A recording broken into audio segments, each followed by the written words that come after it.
Hello and welcome back to the IET bookshelf with me, Mark Reynard. And our next author and book from the shelf is Femi Fadugba with his first book, The Upper World. Now, Femi grew up in Peckham and went on to study quantum physics at Oxford University. The Upper World merges the world of quantum physics with Femi's real-world experiences of growing up in Peckham. The book tackles themes of free will alongside time travel, as it tells the story of Esso, who discovers his ability to see into the future and becomes preoccupied by the vision of a bullet headed his way. The very same one that a generation into the future is set to change Rhia's life too. Honestly, it's an absolutely incredible read, and obviously it is because Netflix is already adapting this into a film starring Academy Award-winning actor Daniel Kaluuya. Femi, thank you so much for joining us today. A real pleasure. Thank you. Yeah, cheers for having me. So this is your first book. I mean, a huge congratulations. First book, straight into Netflix. It's absolutely brilliant. How does it feel to finally have it out there in the real world as opposed to just a manuscript? I'm still sort of getting used to it, but I think I'm more just excited to have it in the hands of readers, especially the people who are going to, I think, appreciate the content the most. You know, it's a book about love, violence, and the physics of time travel that just so happens to take place in Peckham. And I think there's going to be a lot of people who are interested in at least one of those angles. So yeah, just really interested to see what the reaction is and how people enjoy the book. So, I mean, Femi, you know, in your first sort of life, as it were, you're a quantum physicist. But have you always enjoyed writing then? I mean, what were you doing before this? Yeah, it's a good question. I mean, there's a couple questions in there. I'll answer the first one about sort of writing. The answer is definitely no. I learned how to write in order to write this book, actually. So it's sort of almost about 3 years ago now, when I sort of quit the quantum physics theory side of stuff and went into the real world of working, and spent a long time, almost on my weekends, constantly reading books. What would happen actually is, maybe I'll be having drinks with a mate or some place, and people would ask me about quantum physics or relativity, and I'd give a sort of 2 to 5 minute explanation, and inevitably, regardless of whether the person was really interested in physics or not at all, the reaction was always like, "Oh wow, that's insane," because ultimately I'm talking about things that relate to the world that we live in, right? Physics is talk about the natural world, and the question would always be, where can I read more? Where can I find out more? And I always just struggled a little bit to find to find a recommendation, to find a book that they would understand. But more importantly, because there's plenty of people out there who are smarter than me, who've written great books on the physics of time travel or quantum mechanics. But I think the tricky part is giving people a reason to give a damn in the first place. And so that's when I got the idea that sort of you could take these concepts and wrap them in a narrative, give somebody a character like Esso, like Rhia, someone who they instantly want to root for and want to go along this journey with. And that would be a great way to sort of almost hide the physics within that as a sort of bonus thing. And so I thought, okay, I've got to write this thing. It's not out there. And so I just started reading books about how to write, and then started writing out of that process. And so I actually found it quite fun. I think I'm a bit of one of those kind of weird, I'm always kind of, lifelong learner, for lack of a better term. So I found it quite fun, kind of just taking on a challenge, and I approached writing probably more like a physicist than a scientist and a creative, if I'm being honest, and kind of broke down a lot of the systems that work. I mean, writing, like almost everything, is something you learn versus something you're born with or not. And so that was a valuable thing to learn as well.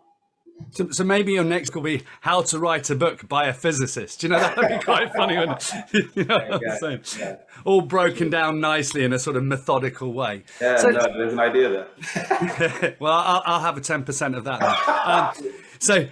So you spoke a little bit there about your inspiration, from a kind of physics point of view. But what about the characters? Where did the inspiration from the characters come from? Yeah, so writing is such an interesting process. One of the first books I read about writing was Stephen King's book on writing. And he kind of gives some very plain advice, which is just sort of like for your first draft, the biggest barrier is self-doubt. So just write as fast as you can, because the only two words that really matter are the end. And so I went into it, and the reason why I'm saying this is because I just kind of wrote, and a lot of this stuff comes from your subconscious. So I was just designing this character Esso, and then also looking at how to craft Rhia's character, and most of it kind of just flowed out. Some of it is from my life in the sense that in order to get the voice, I both talked the way that I might talk in a conversation, and thought the way that I might want to think in a situation as well. And then just stories that happened to me and people around me. And so it was quite organic. It wasn't a super structured process. It was only when I was editing and trying to improve the sort of the character qualities and make certain things clear that I started thinking about it in a more structured way. But yeah, I think the best writing, the better words comes from your subconscious, to be honest. And so yeah, that's mostly how it came about. That's brilliant. And you've got your characters. What about this idea for the upper world? Where did that come from? Yeah, it's an interesting question. I think this is the kind of book that I think has been in me for a long time, even if I didn't know it. And so this is probably the upper world in many ways, as I describe it in the book. I mean, just so for people who haven't read it, you basically have Esso, who's wedged between a couple of different worlds, and has a girl that he's trying to tell that he's obsessed with, and then one day he's running on his way to school, and then gets in the way of a 4x4. Actually, in the act of trying to save a kid, he pushes him out of the way of this 4x4 and gets knocked out, not only out of consciousness but out of reality as we know, and into this place called the upper world. And in the upper world, he can see time the way Fitz describes it. So his whole life, his birth over there on the left and his death on the right and everything in between. And he catches a glimpse at the end of his day and has to figure out how to sort of stop it and save everyone who he knows and loves. And at the same time, Rhia, in a generation later, teams up with Esso's older self, and they both have the same aim to try and stop this. So I think the upper world is this construct, this place which is embedded in reality, but also hidden from reality, and also contains truths about reality as we see it. I think is almost just a metaphor for physics. There's a lot of things about what Einstein says about time, the fact that time travels faster in some places and travels slower in some places, depending on how fast you're going or how strong a gravitational field is. That's not intuitive. It's not sort of what we necessarily interact with in everyday life. And so it's just almost the upper world acts as a metaphor for that, with the physics of reality sort of saying, if we could see life and reality the way physics describes it, what might that look like? Now, the weird thing there is do you see life then in a different way than people like me who I'm not an engineer or a physicist? I'm fascinated by it, but still I don't see it. Do you think you see it differently? Well, it's an interesting question. I mean, this is the kind of stuff that keeps me up at night. It's a good, because I think I almost struggle with this question. It's a question that in some ways none of us ever know the answer to, which is how does anybody else but yourself experience reality, right? But I do think that physics does inform how you see things. I have this sort of excerpt in the book where Esso's dad, Blaze, talks about how to access the upper world. And he says that it's all about language. And there's a lot of theories in linguistics about this idea that the language that we speak, whether that's English, French, Greek, or maths, informs how we conceptualize the world. And so, yeah, to an extent, I think it does change things. Because even something like time, you can conceptualize time using the metaphor of money. I think society in general does that. People say, I want to, spend time, this costs me time. I have to invest time. You're wasting time. These are all metaphors that are extracted from the financial language, and that affects the way we see time. And I think it leads to us seeing time as a scarce resource. Whereas you could see time as a mosaic, a beautiful mosaic, that's sort of static, but has this lovely thing going on over here and this lovely thing over there, and it's more about appreciating the beauty and the meaning of life, and that's what you extract from time.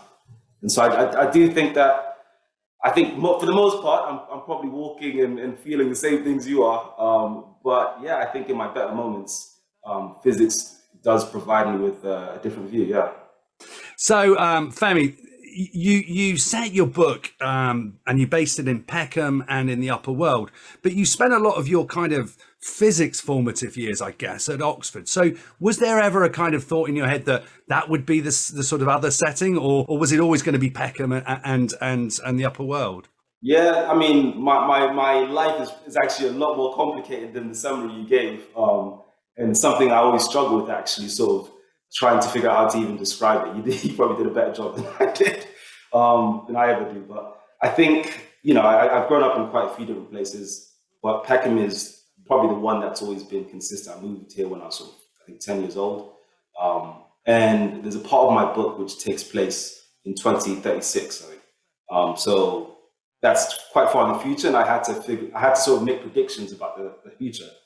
And so it was useful to have a place like Peckham, which I've seen 2 decades of change in, to sort of have that as a basis for extrapolating what might come next. So that was definitely one justification. But I think, yeah, just almost speaking from the heart, I definitely have a strong connection here in the sense that it feels like home. I think, when I look at both my Nigerian heritage, but also my British heritage as well, sort of just like that kind of combination means that it can be difficult to feel comfortable in a lot of places. I think Peckham is probably one of the only places where you get a lot of people who are equally as confused as me. And then it just makes it a really interesting place. It's if you walk down Rhia Lane on any given day, you're going to see a couple of things that make you laugh. And so just thinking about trying to write a book that was funny, that was actually a big goal of this book, to actually have moments that made you laugh. I wanted to have a sort of backdrop that would support that quite easily. And once I made that choice, there was no going back. Oxford would have been interesting, but I don't think anyone is interesting as Peckham. And I think you did that really well. You bring those real world moments in, and someone like myself really feel like we've seen that kind of thing. So it was kind of those moments that it kind of brings it to life in a really real way, and yet there's unreal things about it. Now, there must have been a time when, you suddenly thought to yourself, gosh, I'm really interested in science and physics and maths. And, myself and my brother, very, very different. He's a PhD mathematician. I'm not. And we kind of saw things very differently. So when was that turning point for you in your sort of growing up period that you suddenly start thinking in this kind of slightly different way about you must have started understanding maths in a different way? Yeah. So when I was a kid, I was actually not very good at school, and definitely not good at maths or science. And I struggled, but there's a couple of things that happened. One, I had this mate who, I think I was sort of 11, probably 11 at the time, who told me about nuclear weapons for the first time. The idea that you have these warheads. When you think about the atom bomb that was dropped on Hiroshima, I think that went on to kill sort of more than 100,000 people, like half of those people sort of almost instantly. And the amount of material, the amount of fissile material that was actually detonated, was probably around the size of this book. And so it just boggled me. It didn't make sense that you could have, it's also terrified me. So as a little kid thinking that you have thousands of these nukes out there. So that kept me up at night, thinking about it. But also just this idea that something that small could produce something that big. It's sort of the phrase that always conjures up for me is something deeply hidden. This idea that within reality, in and around of us, there's something that is hidden but incredibly powerful. And understanding it the same way that the folks who created those weapons understood that if you look inside an atom, there's incredible amounts of energy. Just that just kind of fascinated me, and it led to curiosity. And I think curiosity is really the main thing. Once you can get that spark in, then you're sort of off to the races.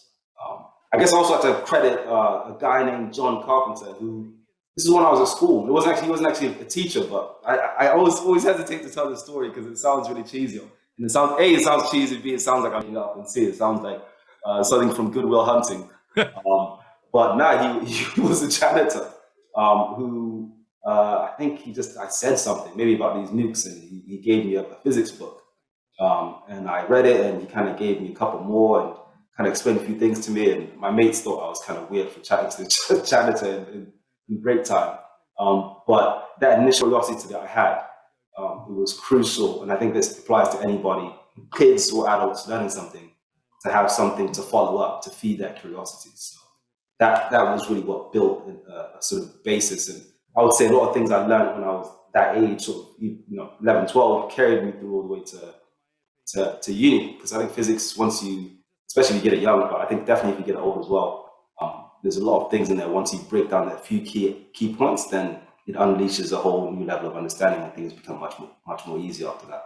And it's a really crucial thing, isn't it? That kind of first person to manage to somehow open that sort of little trapdoor and let that sort of information that they want to give you suddenly have some relevance. And so, great credit to John there, who's obviously like made a huge difference to you. Yeah, no, absolutely. No, I called him up. And you know how we're all pretty bad at sort of looking back to our teachers and kind of thanking them for the work they did. And a lot of it isn't really paid for in the sense that they don't have to do it. But yeah, no, I'm fortunate to have had a couple of people who gave me the time to sort of pique my interest and see what I could do.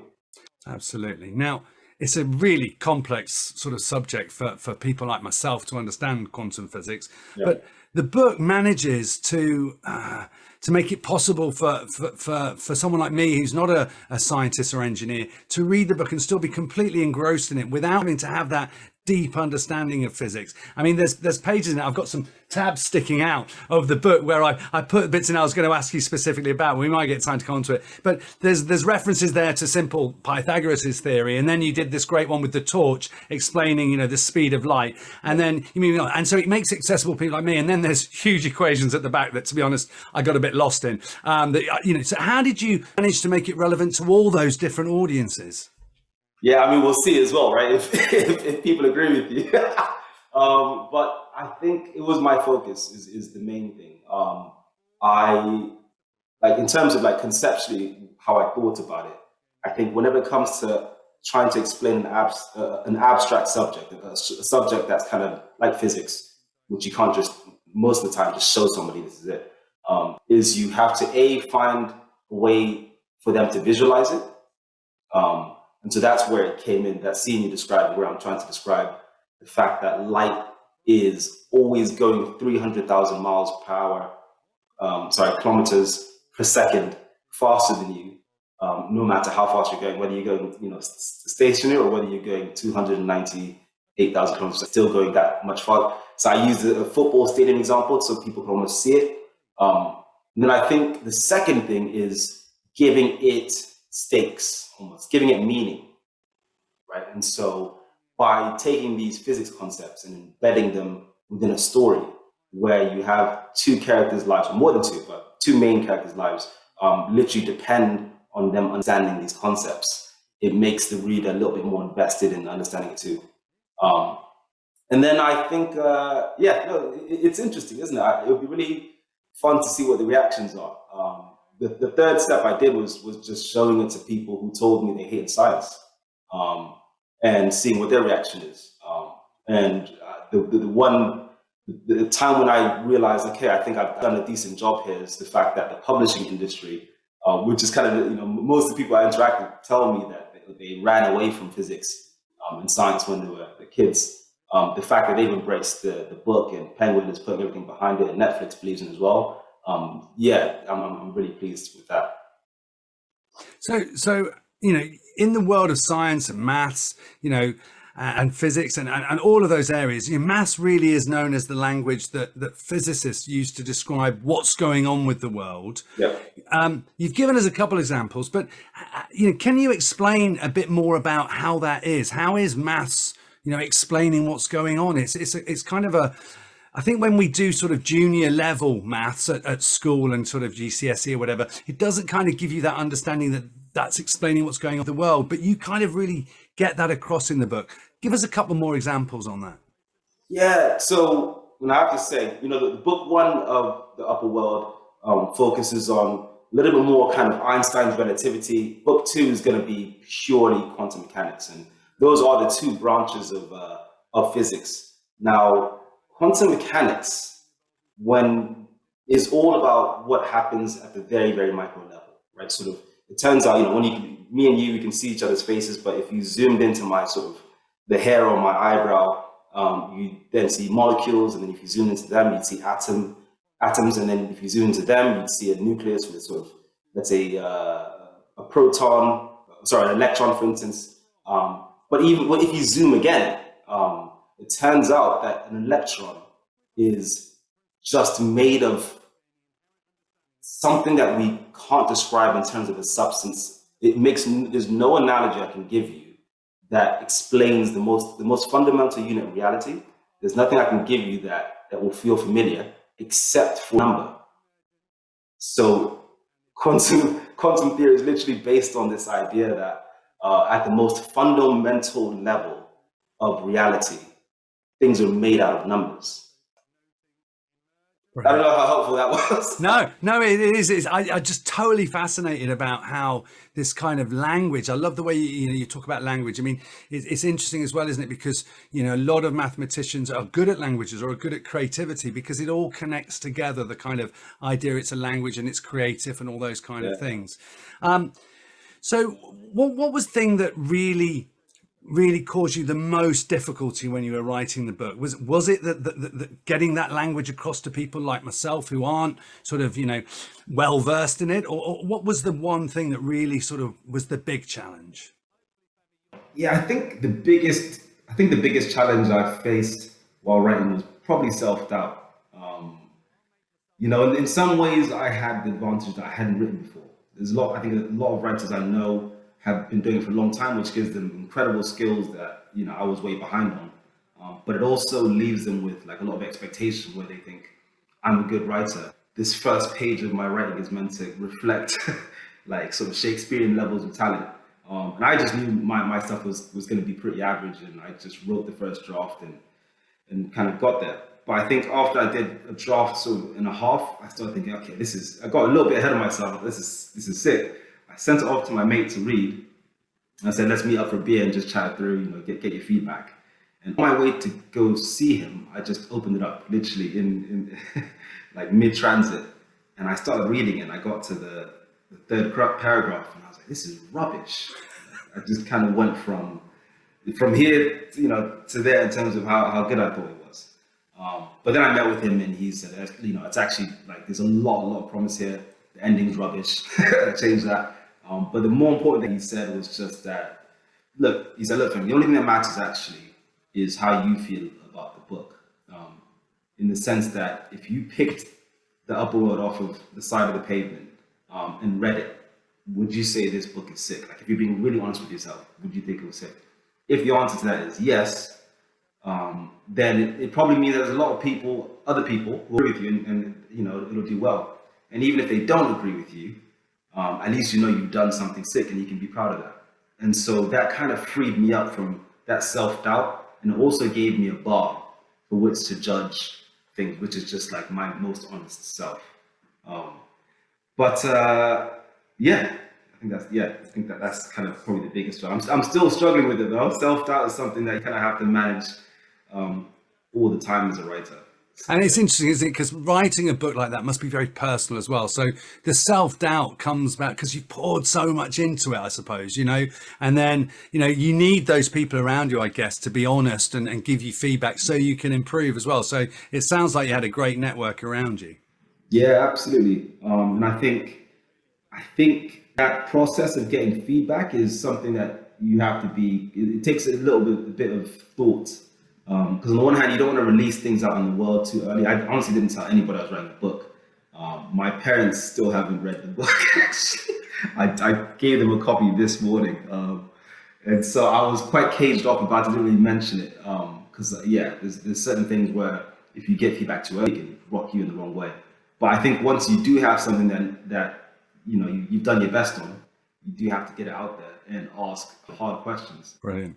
Now, is there something in the book that you can tell us that made it into the book that really happened to you? Then is it all fiction, or are there, what's the one thing you would go, oh, that went in the book because of this? Yeah, there's a few things. A lot of conversations. It was funny because there's one scene in I think it's the first chapter actually. We're out in West End. It's Esso and it's a group of mates. And he's in a situation where you have like one group of like boys, and another guy comes along and he's like in an opposing gang to the Esso's mates. Esso's not a gang, but he's people who are affiliated, and they kind of surround him, and then one guy runs up from the back of the crowd, the whole group, and to the person who they're kind of picking on, jumps over their heads and slaps the person.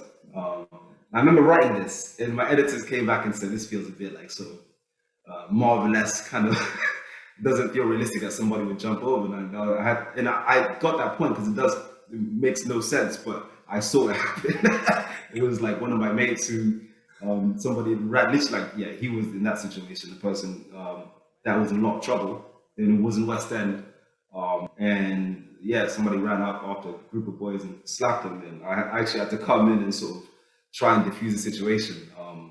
Did you think it was going to be this successful, and what has that done to your life? Yeah. So no is the answer. There came a point when I was getting near finishing it where I was like, I think I've got something unique here. And I felt confident it was good enough to be published. I was at the point where I was thinking, I was almost readying myself for the fight for rejection, is where I was. Saying, no, you guys you can't keep rejecting this because there's actually something here. That's where I was at mentally. And so to get that response out the gate was incredible.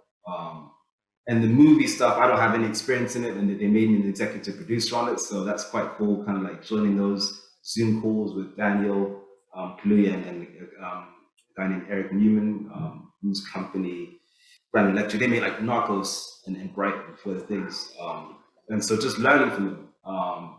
It's an interesting process because now we have people who are actually writing the script, adapting it to a screenplay, and so collaborating with them again is like sort of quite fun, and just seeing what they bring to it as well. So it's such a new baby for you as well, and then already somebody's like taking it apart. Is that kind of weird?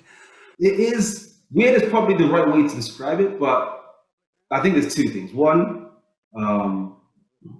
they're like one, Danny Kaluuya is in the film, so we're gonna be okay.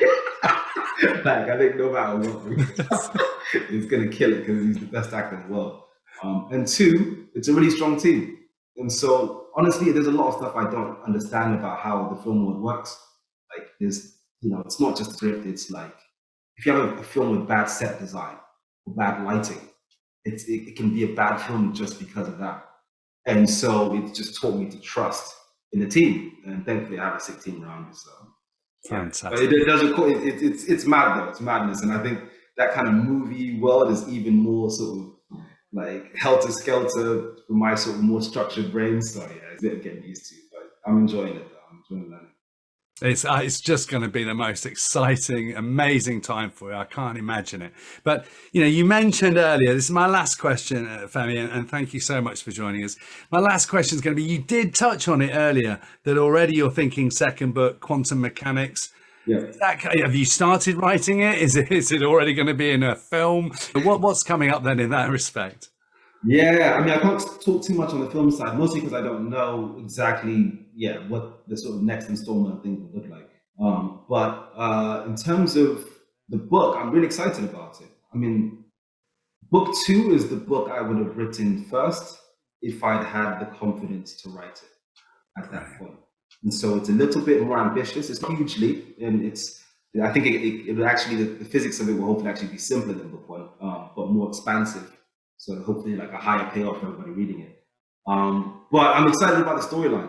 We basically it's a prequel sequel. I don't know if you've seen The Godfather 2, but it sort of like straddles the timeline of book 1. So you have events before and after. So you see what happened with Esso's parents, like Blaise Angelique, and this other character who also appears in the future storyline.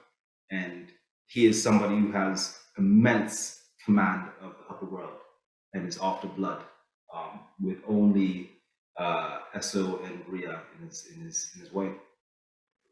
Wow. I mean, what an exciting next few months, years you've got coming up ahead of you.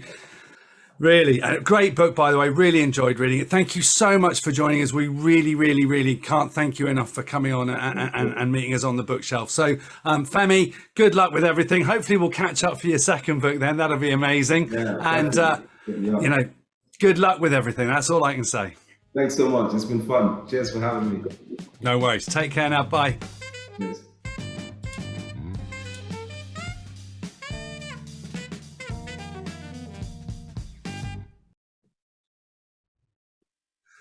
Well, here we go. We've got the live Q&A. And Femi, firstly, thank you for taking some time out of your diary to join us for this live Q&A.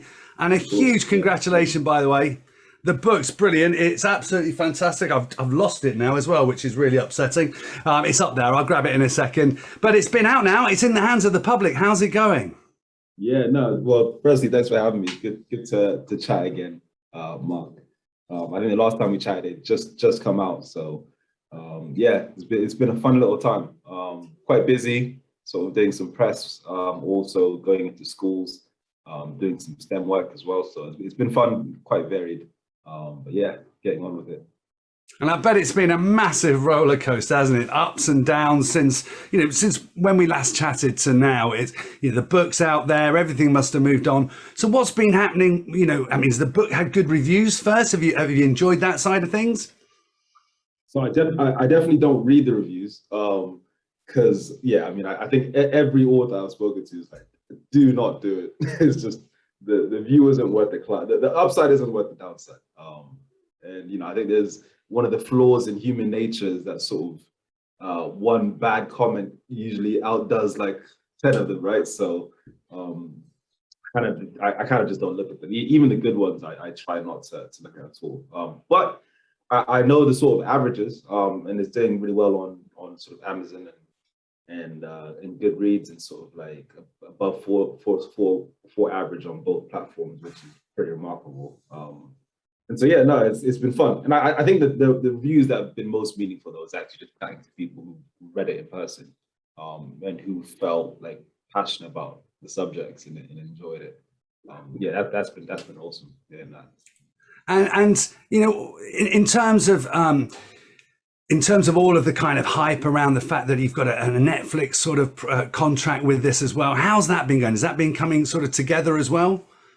Yeah, it's been insane a little bit. I mean, the film side of things is a separate track, and so I'm an executive producer on the film, which should be coming out hopefully next year, if not a bit after, on Netflix. Yeah, all the details there. But so one of the producers is Daniel Kaluuya, who will also be starring in it, and a guy named Eric Newman, company Grand Electric. They make like sort of Narcos and Bright Filler films. So we're working together in a sort of a team. I'm kind of, I'd say, the third wheel that comes in every once in a while. But I mean, to be honest, they're the ones who are doing the hard work and making all the difficult decisions. I kind of just every once in a while, say my opinion if it's something I know anything about. But the film world is completely different. You got casting, directors, lighting, stage design. I mean, if you can have a great film with bad stage design, and it can become a bad film. So it's kind of a learning process for me. Brilliant. And what about your day-to-day life? Your normal job, are you still doing that? What's happening with that? Are you now full-time authoring? How's your life going? Yeah, I'm full-time authoring now. Yeah, so it's been interesting. I am pretty deep into book 2, and so that should be coming out next year as well. And so yeah, I'm enjoying it. That's a question we'll talk a little bit more about, I would think, as we go through this. So what else has been happening in sort of in terms of all the sort of meetings you've had to go to? You mentioned that you've been going out to schools. That must be a whole new experience as well. What's all that been like, the kind of getting out there with the books? Oh, we've lost Femi for a second. He's got to disappear, but we'll keep chatting. So if you've got any more questions for us, send them in, and we'll ask Femi. So don't forget those. I've got them coming up here on my screen. Hey, don't worry, that's fine. We were covering it off, just getting people to send a few more questions in. That's fine. No worries. In the background. It's always the way with live in this day and age. You can't lock the doors anymore. You can't. Yeah, sorry about that. So I was just saying, you've been out to some of the schools and you said you've met loads of kind of kids. What's that like to be in that kind of situation, which must be all new to you as well? Yeah, it's interesting. I mean, the first time I went to school, was it Compass? Was it Compass anyway, it was a school in Peckham actually. So that's quite cool in terms of like going to a school where the book is set. And a lot of them hadn't heard of the book before I came. And you know, it was sold out at the school. And so it was sick actually. I mean, I hadn't been I don't think I've been in a school for a while. I didn't realize until I stepped foot into the actual school. I was like, I might have been a teenager the last time I actually stepped into a classroom, like properly. And so it was really cool, just like speaking to librarians who are some of the most passionate people when it comes to education that I've ever met, and just seeing the work that they're doing and the teachers as well. And then the kids, I mean, it's teenagers, right? And so it's that sort of age where they're smart enough to get everything that's going on in terms of the themes I explore in the book, but you also have to earn their enthusiasm a little bit. You know, there's definitely that sort of teenage, you know, who's cooler there and can react the least kind of competition going on. But you know what? I think we did a good job. We actually had, in some ways, I kind of just went for it, and instead of trying to sort of, you know, almost dumb down the material or almost, you know, cool it up or whatever, I kind of we literally started off the events with like a full-on interactive math session with the kids where we worked through the maths of E equals MC squared and walk through some things. And so I always had this reaction where I'd start off the talk and I'd say, all right, we're going to do some maths. And the reaction from the crowd always be like, so like, you know, is this guy serious? I mean, I've written it down as one of the questions for today, which was E equals MC squared. I mean, that comes up quite a bit in the book. And there's a whole section there where you've got the kind of 1 kilo of nuclear material and how much energy and that explains. And that blew my mind. And I kind of haven't really remembered that from back in the school days. And it comes out to be like just so many noughts after. It's ridiculous, isn't it? So that's a really interesting thing to start with school children. Yeah, exactly. It fascinates them. So I mean, they you take them through a journey, right? Because you know, you say we're gonna work through this stuff, and their initial reaction is one of either panic or fear or just like, oh God, not this.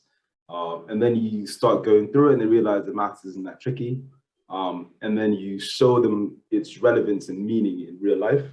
And this kind of mind-blowing result. I mean, I would ask like a kid to stand up and tell me his weight in kilograms and then multiply that by c squared, and then, you know, you get all these zeros when it comes to deriving the energy.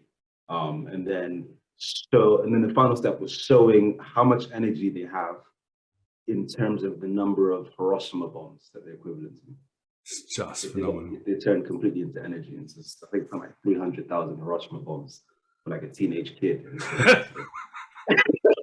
Yeah, a little bit more for me with the with the COVID weight, you know. Couple more Hiroshimas for you, Mark. Anyway, very good there. So look, I'm going to get some of the questions coming in. We got Ed Chester's here. Loved the book, absolutely loved it.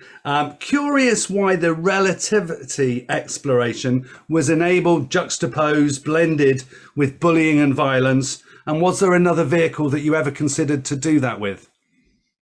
It is such an interesting question. I mean, I could make up a reason for that. But I think there is a whole interesting question that even to an extent I'm still answering, which is like, why do we choose the stories that we choose to tell, right? I mean, even if you think about, you meet up with someone and you're having a casual chat and they say hello, and you know, you then start, usually within a couple of minutes, someone will tell a short story.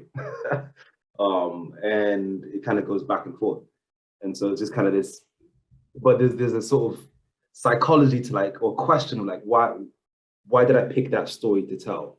What was I trying to emphasize or explain or hide or and so, but no, I think for me, there was a physics side, and the time travel and relativity, within relativity, I focus on the time travel.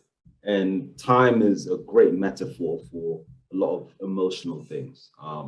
The past is kind of an analogy for, regret and nostalgia. And the future can be a metaphor for hope and fear. And so it was really just about taking all of those emotions and cranking them up to 100.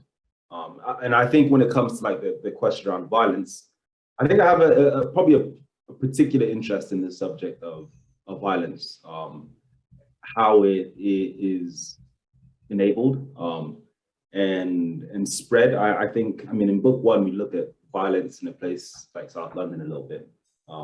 Whereas I think in book two, we'll see that same motif in a couple of different environments. Because I think violence is actually omnipresent and something that's sort of not really explained or taken for granted a bit.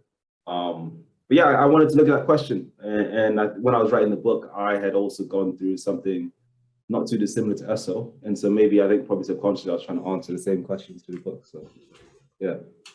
Now, we've had a couple of things coming in there. Apparently, YouTube lost our video feed for a second there, but we're back on. But they heard us, which is excellent. So, but we'll get that all sorted out for the on-demand. So if you're going to tune in again and watch this on-demand, all the video will be there, apparently. So hopefully everybody can see us now. Not that they want to see me. They want to see you anyway, to be honest, Femi. But, I'm here. So, yeah, great answer there. Thank you for that. Now, we got another one come in here. This is a little bit more difficult. Now, I have tried sending you this through on the technology I have in the studio here, but it's from Kayode Adesamoah, and it says, what can we possibly draw from principles of quantum in terms of gaining inherent understanding of societal epistemic uncertainties in the 4IR going 5IR, noting dynamic, emergent, deriving and evolving phenomena, including digital technologies and digital transformation.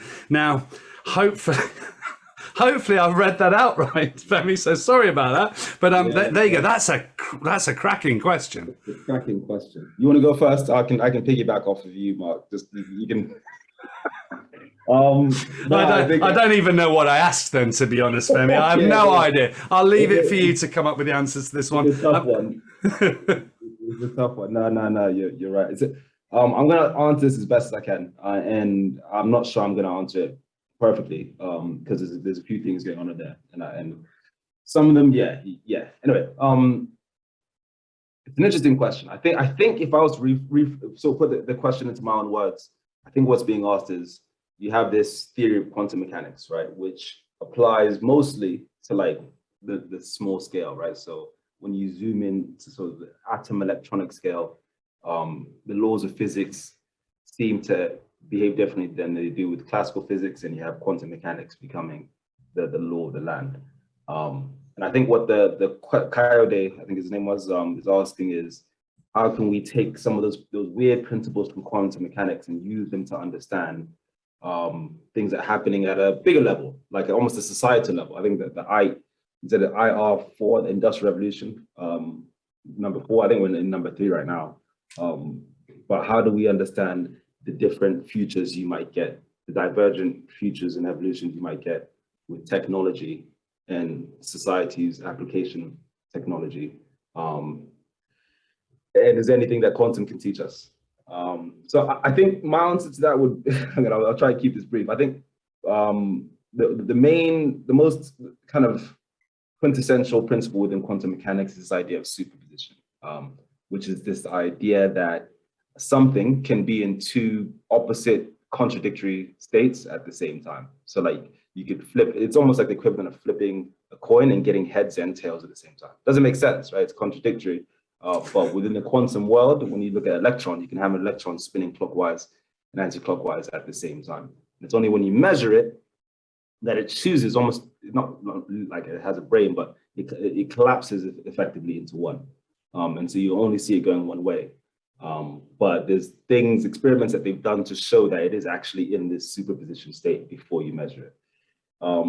Now, I think the main thing I would say about the the question, which I'm still struggling with, is I think that quantum mechanics acts as a metaphor for things at higher levels and not necessarily a direct link. I think because when you think about trying to take quantum mechanic principles and build them out, you have to take each electron and do all of the maths for each of those and just aggregate them together.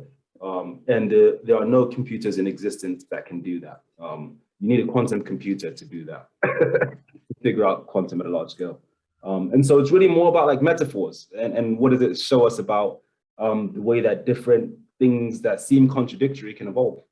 And I think that's probably the biggest thing that quantum mechanics has to tell us philosophically, is that there are a lot of false choices in life. A lot of times where we think that different paths are contradictory and can't coexist, and very often do, whether we can figure that out or not, or have the language or understanding to explain why, you have both love and suffering in the world, or one approach to industrial revolution or another. So yeah, there's my answer. When did you first realize that you could see the world in a mathematical sort of physics type way? Yeah, I mean, I should be clear. I'm not Neo. It's not like I walk around and just sort of see numbers every. I think I mostly process the world the same way as other people. I think where it comes in is really just pattern recognition, where you start seeing the overlaps in patterns, just more and more in life across different things, and it becomes an almost instinctual thing. I mean, there's plenty of people I think who have this mathematical intuition. If you think about like a game like football, I remember I went to Barcelona once on holiday, and I had the pleasure of seeing Lionel Messi play at Nou Camp. And this guy, because when you watch him on TV, you see all of the highlights and he looks like he's just all over the place. In real life, he is the laziest footballer you could ever imagine. He spends the entire time just strolling. And then every once in a while, you just see like almost like his eyes just light up. And everybody else on the pitch doesn't have the same reaction, but he does. And he can just spot something. It's like a pattern that he sees. And then all of a sudden he just starts jogging, he starts sprinting, and the ball will come to him and he scored 3 goals in the game that I watched. And so anyway, I think but his gift there is really being able to recognize patterns. And in this, I mean, in football, they're actually literally geometrical patterns, right? But I think that it applies to a lot of other things as well. And as you learn more and more maths, the more and more patterns that you build into your repertoire, and then you can sort of make those connections, and even every once in a while use them to predict what's going to happen a step ahead. But do you think that everybody has that ability, or do some people just not have that ability to sort of understand maths to that level and to see those patterns? Can you really teach it, or is it something that someone has to have the natural ability already? So, I mean, I should first of all say I'm not like a neurobiologist or anything like that. So, and I know that there are people with specific conditions that make these things quite tricky, or trickier. But I think even in those cases, it's a bit of a continuum. My general view is that it is something that, at least 90% of the population can learn mathematics to a very high level. Not everyone in the world is going to be Einstein, just because there's different. I think there probably saw some slight differences, but I do think that pretty much everyone with the right conditioning, and who, especially if they had good teachers early on, could have all done mathematics at university if that was their choice. Wow. And so it's really, I mean, like it's like anything, isn't it? I mean, it's building that curiosity, and attaching some meaning to it. I think a lot of people don't I think a lot of people don't dig maths because either they can't see what's going on, or there's no meaning attached to it. It seems completely pointless and abstract. And I think a lot of the point of this book was to provide a visual to a lot of the maths and physics. I mean, the upper world literally is a metaphor for 4-dimensional space-time, right? It's a way that you can see this principle that you'd otherwise have to endure through looking at equations. And then I think the other thing was is meaning, right? Sort of like the upper world doesn't just exist as like a construct. It matters to Rhia and Esso. And so you're also more invested in learning more about it. So that's really the trick I was trying to pull off a little bit with the book. But I think the other thing, the reason why I'm so convinced on maths is just because I started out when I was younger, I was really bad at maths. And I was just very lucky to have, it wasn't even a teacher, it was actually a caretaker at my school who kind of saw I had some potential interest and kind of fed that curiosity. And then I became good at maths. And so I've gone through that thing that I think a lot of people doubt exists, if that makes sense. Yeah, no, totally. It's sort of, it's one of those things I would, I'd love to go back and kind of do it all again and really get my head around it. But it's just when you hear people talking about how patterns and maths and how you can see things. I mean, and a lot of people say, don't they, that I don't know whether you are musically, quite often people who are really good at maths are also very good at music because of the patterns and the repeats and that knowledge of understanding how things go together is often together, or art even. A lot of mathematicians are often good at arts, Yeah, it's interesting, isn't it? I mean, I think it's the patterns and also thinking in abstractions, right? Sort of being able to think through things that you can't see and touch and feel. And maths is like this whole language that exists in an abstract way that, if you're very good, you can go really deep into this kind of like down the rabbit hole. But I think, poets do the same thing. I mean, I think when you're talking about emotions and love and hate and all those sorts of things, those are also abstractions that we've created to describe things, almost like metaphors for things in the real world. You can't touch love, you can't sort of see hate visibly. So I think it's abstract thought, and we're all very, very capable of that. Maths just demands a bit more structure in the way you do that. Brilliant. Now, we did have a question that I was asking you before we lost everything, which was you weaved when you wrote your book. You've done it in a sort of obviously different chapters for different sort of things that are going on, and they go through in a linear way, but not. But was there ever a thought of kind of doing it so that the chapters were more juggled up, and so that it would blow your mind completely in terms of time and what was happening?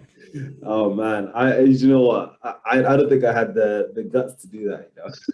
I think honestly, I mean, if there's anything, the requests have been to sort of, could I have simplified the story even more than I attempted to.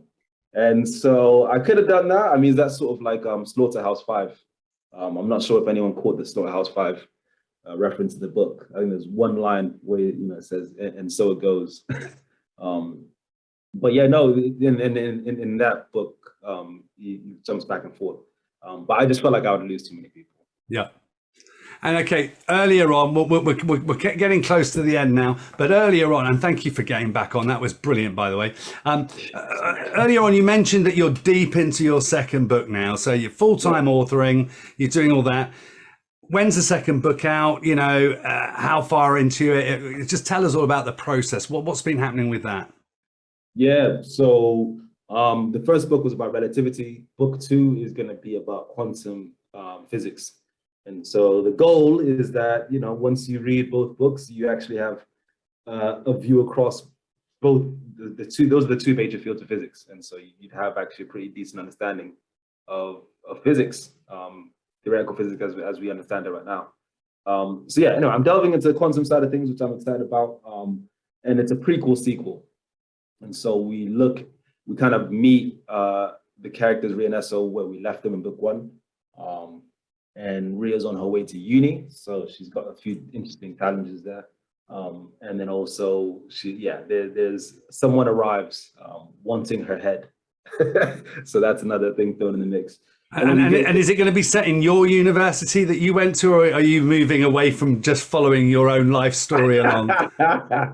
Yeah, no, I mean, it's not set in my university.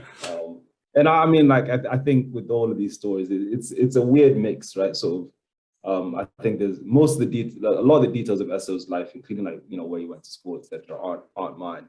But I think I kind of put myself into my stories usually as a way of cheating, because it's just easier to write stuff sometimes that you get versus like having to imagine it from scratch. But yeah, it's anyway. Rhia's, yeah, she's got some similar challenges to some things I face, but a lot of different ones. Yeah, I didn't have anybody trying to sort of murder me when I was 18 years old with upper world powers, whereas she'll have to face that. Yeah, and then there's a prequel as well. So we go back to West Africa, and which is why I'm here right now, actually. That's what I was going to ask you next. Is what are you there for? Are you writing? Are you holidaying? Are you seeing family? What are you doing back there? Yeah, a couple of things. This family, my sister's an artist, and she's got a show in Lagos actually tonight. So I'm gonna check that out, and then I'm hoping to get to do some more research on the kind of the region. So the prequel will take place in West Africa, mostly in Benin, and look at the generation before. So Blaze, Angelique, and someone new. Brilliant. And you just mentioned there your sister's an artist. So we were only a second ago, we were saying, there you go, you know, I mean, and does she love maths? Yeah, she was actually a pretty good like mathematician. Yeah, she was into chemistry. So yeah, it's, you know, exactly. Potatoes. Well, listen, Femi, you know, I think that's all the questions we've got through now. So I can't thank you enough for getting back on and jumping back on, and we managed to salvage the live feed. So that's brilliant. Sorry for all of that madness. Yeah, sorry. I tried to have a backup plan, but that one failed as well. It's just to keep me on my toes, really, in my old age. That's what it is. I love it. You know, there's nothing better than a bit of live. You're always ready, though, Mark. You went straight back in. Yeah. So it's been a lot of fun. Brilliant. Well, look, you know, good luck with everything. I hope the film, you know, goes well. The book is obviously going to grow massive. I'm sure it is. And we hope the second one is as easy for you to write as the first one, and it sings out there. But thank you so much for joining us. We really appreciate it. And hopefully when the second one comes out, we'll have you back on here and see you again. And I'll see you on the red carpet for the Netflix launch. Yeah, I'm there. Let's make it happen. Thanks so much. I enjoyed this. Thank you ever so much. And that's it from all of us then. So take care till next time. And I think it's the 7th of December for the next one. See you then. Cheers, everyone.